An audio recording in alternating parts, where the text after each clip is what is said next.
Ki khubor ka Batesi TV. Ka umdi basnyam bak penjaslian. Rupa Premium Meghalaya. Together we achieve, together we can fly, reaching for the sky. ICFA University, Meghalaya. Haga arp santrik ujal leo arja apen reo kasang hanyau trap youth council dangar balat bordar circle kelapan long ya kasir lapalang operation bankenra trading license bankenra work permit ban level license ya ki bar jala ki buan ban le ya ki kam khai pateng bat ki wan bala than dangar balat ya kani ke jingkhanra layalam du presiden uba m nong siet bat usketri uba as chala haga ni ke jingkhanra ke hyc kalap bakam syamladan ka weiru ke dukan ke bapan thamai trading license jongki lani ya ke work permit ka hyc ka aipor ki shibnai bikin penbiang ikot kisla bat lada kimla ban penbiang an shim da sinjam ke beteng e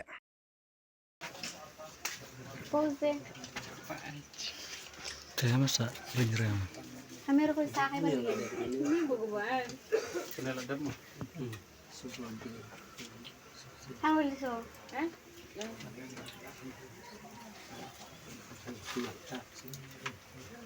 Ini pitek sana.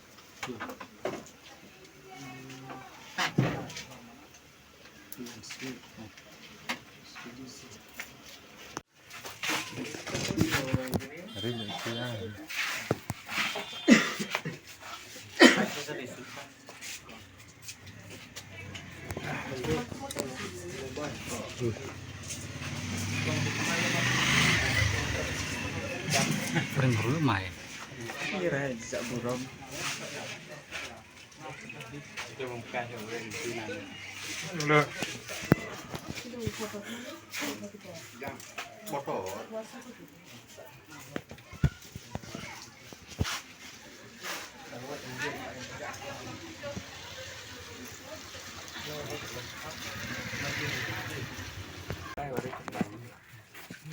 Ring taruh.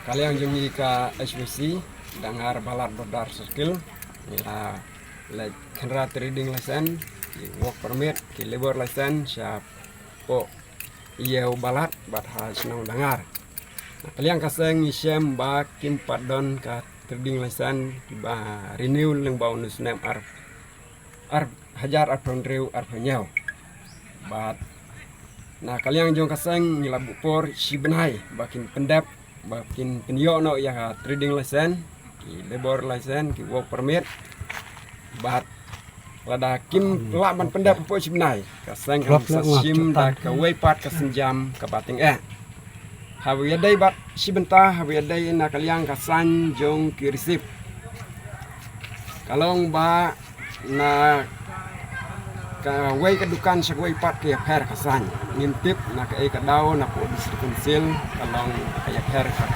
dur na kalian dungiru ng salag gudin po distrikonsil dia dai bat kinsip na maka jinya per kisan ba kila ai ha ki dukan dikhar leha bordar area.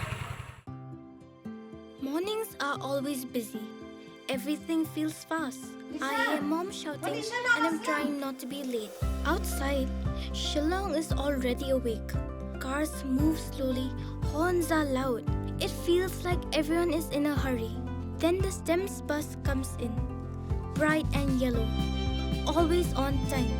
The caretaker waves and I feel okay. Inside, we laugh and sing. We share snacks, we help each other with homework.